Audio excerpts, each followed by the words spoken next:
এই আয়াতে কারিমার মাধ্যমে জানিয়ে দিচ্ছেন যে প্রত্যেকটা কওম থেকে কিছু মানুষ,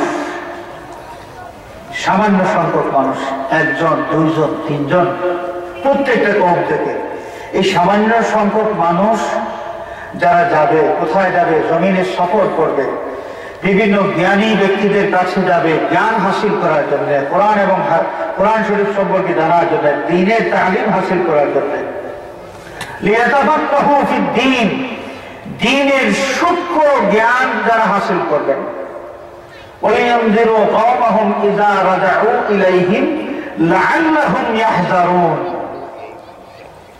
যারা ক্ষেত খামারের কাজের কারণে তালিম হাসিল করতে, তাফাক্কুহু ফিদ-দ্বীন, দ্বীনের সূক্ষ্ম জ্ঞান হাসিল করার জন্য যাইতে পারে নাই, ব্যবসা বাণিজ্যের কারণে, দুনিয়াদারি সাংসারিক ব্যস্ততার কারণে তাফাক্কুহু ফিদ-দ্বীন, দ্বীনের সূক্ষ্ম জ্ঞান হাসিল করার জন্য যাইতে পারে নাই। যারা তাফাক্কুহু ফিদ-দ্বীন হাসিল করেছেন তাদের মধ্যে, প্রত্যেকটা গোত্রের মধ্যে সামান্য মানুষ, সেই ফকিহ ব্যক্তিরা, দ্বীনের ধর্মের সূক্ষ্ম জ্ঞানী মানুষেরা, বিজ্ঞজনেরা তাদের কওমের মানুষের কাছে আসবেন। এখানে আসার পর দ্বীনের যে শিক্ষা তারা পেয়েছেন, সেই শিক্ষা ওই লোকদেরকে দান করবেন যারা যাইতে পারে নাই, এবং ওই লোকেরা, উলামায়ে কেরাম, এই ফকিহ ব্যক্তিদের কথা শুনে তারা আমল করবে এবং নাজায়েজ কাজ থেকে, হারাম কাজ থেকে, আল্লাহ রাব্বুল আলামিন কর্তৃক, শরীয়ত কর্তৃক নিষিদ্ধ যত কাজ আছে সেই কাজ থেকে নিজেদেরকে বাঁচায় রাখতে পারবে। আল্লাহর গোলামি করার মাধ্যমে তারা জাহান্নামের আগুন থেকে নিজেদেরকে বাঁচাইতে পারবে। তার প্রশ্ন কথা আমরা কি বুঝলাম?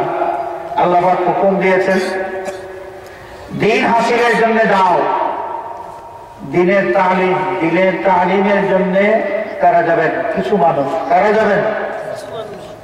দ্বীনের তালিমের জন্য সফর করার হুকুম আল্লাহ পাক সকল মানুষকে দেন নাই। সংসারের দায়িত্বশীল যিনি, সেই লোকটাকে দেওয়া হয় নাই। ক্ষেত খামার যিনি করে যাচ্ছেন, এই ব্যক্তি ছাড়া তার সংসারের ক্ষেত খামার চলে না, এই লোকটাকে দেওয়া হয় নাই। দ্বীনের তালিম হাসিল করার জন্য, দ্বীনের ইলম হাসিল করার জন্য কিছু মানুষকে হুকুম দেওয়া হয়েছে, সব মানুষকে দেওয়া হয় নাই। বাকি মানুষ যারা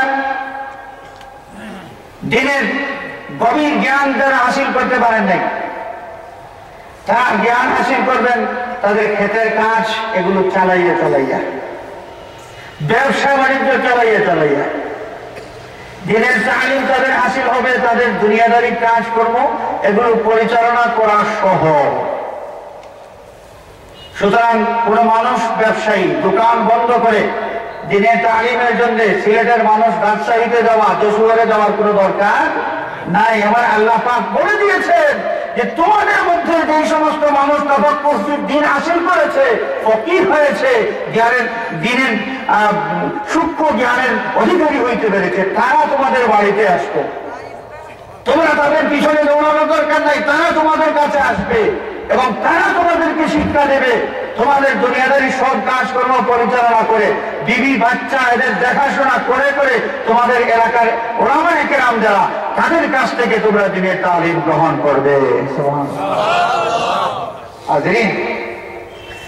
এখন দ্বীনের তালিম দেওয়ার দায়িত্ব যারা পেলেন, উলামায়ে কেরাম যারা, তারা যদি মানুষকে শিক্ষা দেন, ওই মানুষ এই লোকদের কথা মতো চলতে হবে। দ্বীনের যে শিক্ষা তারা দেবেন, তাদের কথা মোতাবেক, তাদের বক্তব্য শুনে সাধারণ মানুষ আমল করতে হবে। আমরা কি বুঝলাম? আল্লাহ রাব্বুল আলামিন এখানে একটা অপশন দিয়ে রেখেছেন যে সাধারণ মানুষ যেহেতু শরীয়তের যে সমস্ত দলিল আদিল্লা আছে, সব দলিল আদিল্লা এগুলো জানার এবং জানলেও এগুলো বোঝার মতো যোগ্যতা নাই, ক্ষমতা নাই। সুতরাং এই সাধারণ মানুষ, দ্বীনের আলিম যারা, পুঙ্খানুপুঙ্খ জ্ঞান যাদের আছে, সেই সমস্ত মানুষের অনুসরণ করা ছাড়া তাদের কোনো উপায় নাই। এর নাম হচ্ছে তাকলিদ। হাজির, ইসলামী শরীয়তের মধ্যে মুস্তাহিদ এবং মুকাল্লিদ দুই শ্রেণীর মানুষ আছেন। কয় শ্রেণী? দুই শ্রেণী। মুস্তাহিদ এক শ্রেণী হচ্ছেন মুকাল্লিদ। মুস্তাহিদ যারা শরীয়তের গবেষক, এমন মানুষ যারা কোরআন শরীফ হাদিস শরীফের ব্যাখ্যা বিশ্লেষণের জন্য প্রয়োজনীয় যত শাখার যত ধরনের ইলম আছে সব ইলমের পুঙ্খানুপুঙ্খ জ্ঞান রাখেন। মনে করি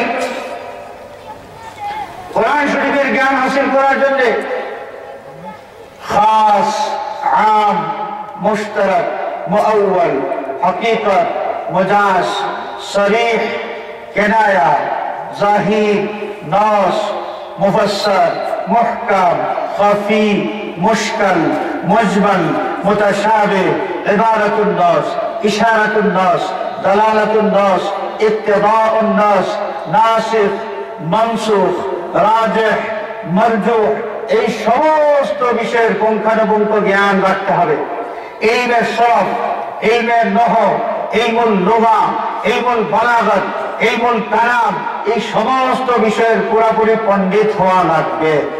এমন যোগ্যতা সম্পন্ন মানুষ যারা কোরআন হাদিস গবেষণা করে তারা মাসআলা উদ্ঘাটন করতে পারবেন। আল্লাহ পাক কি দাবি করেছেন বান্দার কাছে, কি হুকুম দিয়েছেন, আল্লাহর এই হুকুম পালন করাটা কেমন হবে, এই রহস্যটা, এই ধরনটা সেই সমস্ত পণ্ডিত ব্যক্তিরাই উদ্ঘাটন করতে পারবেন।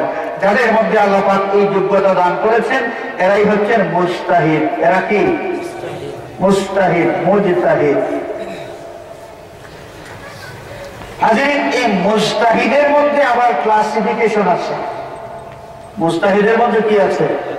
ক্লাসিফিকেশন আছে। এই ক্লাসিফিকেশন আলোচনা করতে হবে এই কারণে যে কয়েকটা প্রশ্ন আছে যারা আমরা মাযহাবের অনুসরণ করি, মাযহাব বিরোধী, লা মাযহাবী, গায়র মুকাল্লিদ, সেই ওয়াহাবী, সালাফি যারা, সেই সমস্ত মানুষগুলো কিছু প্রশ্ন করে, সেই প্রশ্নের উত্তরগুলো আমাদের সকলের জানা হয়ে যাবে। এই জন্য আমি এই ক্লাসিফিকেশনটা আপনাদের সামনে তুলে ধরতে চাই। মুজতাহিদের মধ্যে শ্রেণী বিভাগ। মুজতাহিদেরা মোট 6 ভাগে বিভক্ত। কয় ভাগে? 6 ভাগে বিভক্ত।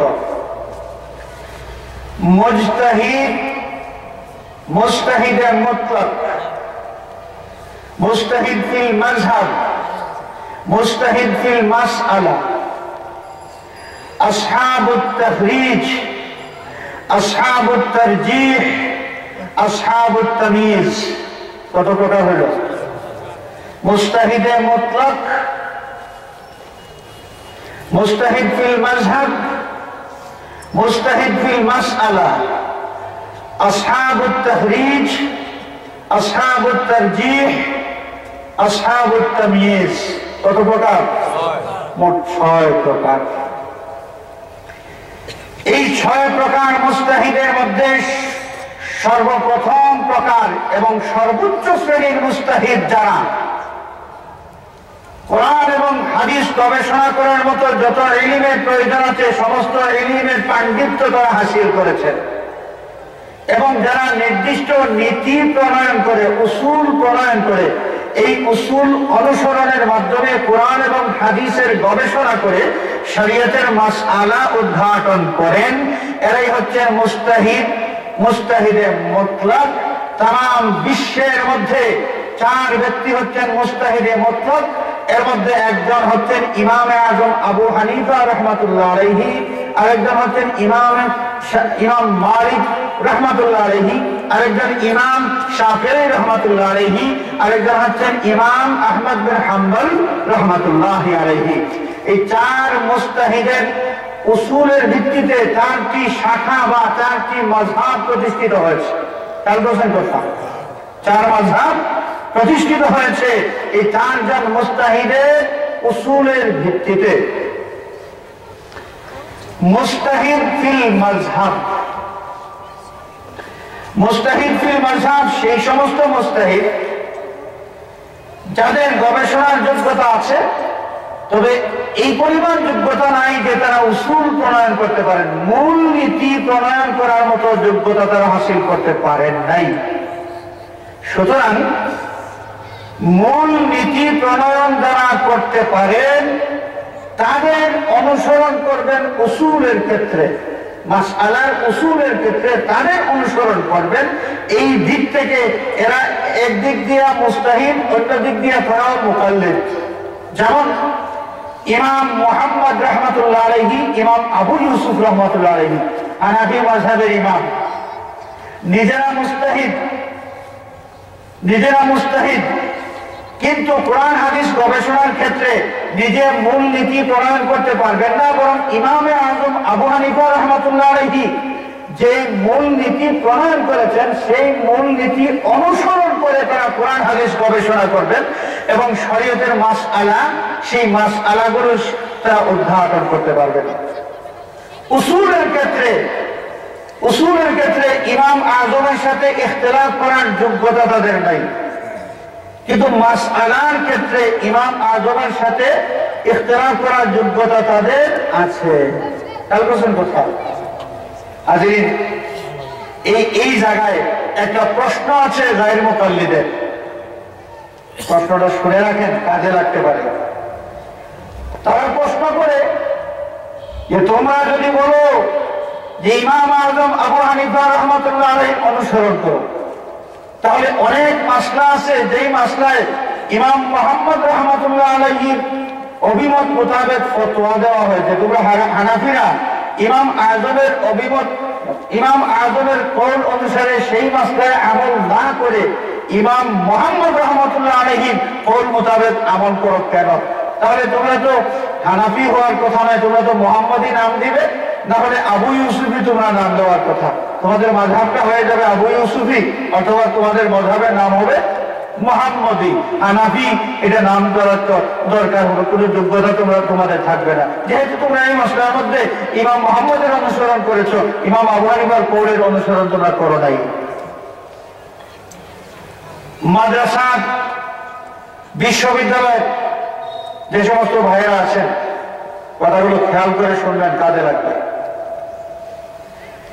এই প্রশ্নের জবাব হচ্ছে যে ইমাম মুহাম্মদ রাহমাতুল্লাহি আলাইহি কওল মোতাবেক যদি কোনো মাসআলায় আমরা আমল করে থাকি, তাহলে এখানেও আমাদের আমল করার রাইট আছে, যেহেতু ইমাম মুহাম্মদ যদিও উসুলের দিক থেকে ইমাম আবু হানিফার মুকাল্লিদ ছিলেন, কিন্তু মাসআলার ক্ষেত্রে তার ইজতিহাদের যোগ্যতা ছিল।